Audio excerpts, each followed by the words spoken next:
Hello and welcome back to Bookmark Chronicles. Today I am reviewing Take a Hint, Dani Brown by Talia Hibbert. As most of you know, I really enjoy Get a Life, Chloe Brown. And in this book we follow Chloe's sister Dani, who is a PhD student and college professor. One day, Dani gets trapped in the elevator of the building that she teaches in during a fire drill. And the building security guard, who is also a former rugby player, Zafir Ansari, manages to pry the elevator doors open and carries Dani out of the building. A video of this rescue ends up going viral and gets the hashtag Dr. Rugby trending, and while it makes Zaf uncomfortable to be in such a public light, it's also gotten a lot of publicity for his nonprofit organization called Tackle It.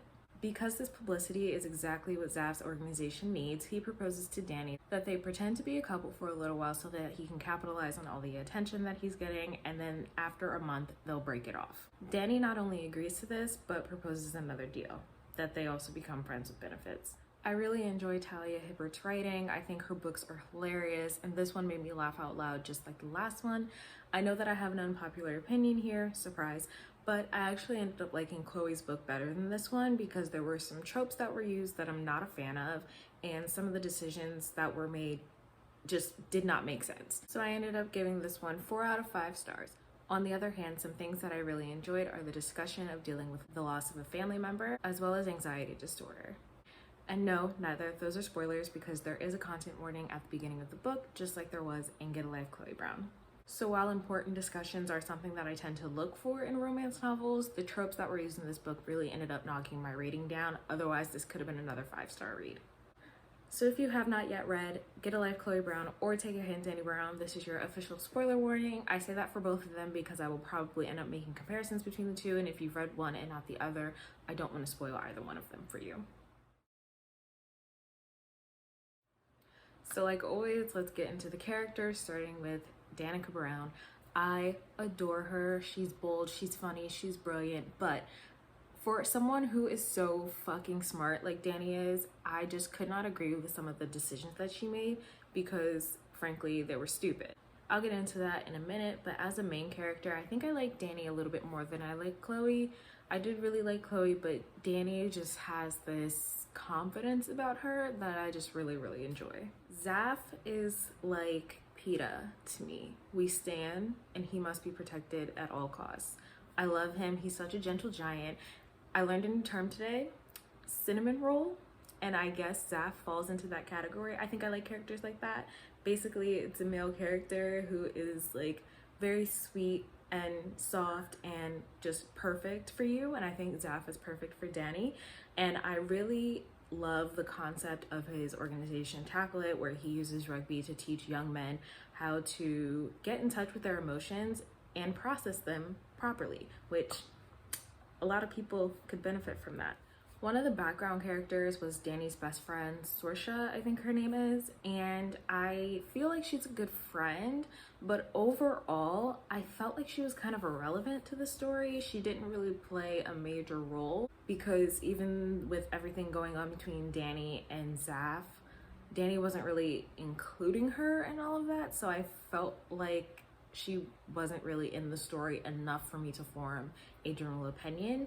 I kind of just feel indifferent. Zaf's best friend Jamal, I also think is a very good friend. Although I felt a little weird about his relationship with Zaf's sister-in-law, whatever, because he made it seem like he didn't want Zaf to know that they were together, but he obviously already knew.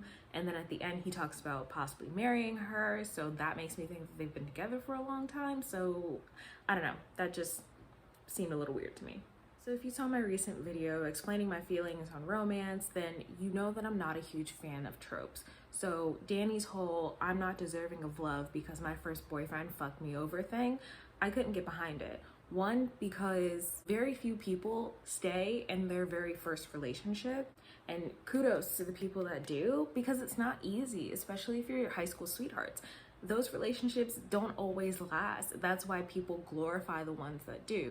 That one event also led her to stop herself from ever getting into another relationship, and that just doesn't make sense to me, especially in the situation of her and Zaf. She wants to be in a relationship with him. She is the one who initiated the relationship after saying that it was never going to happen. So then when she broke it off, she not only hurt Zaf, but more importantly, she hurt herself. So then what's the point?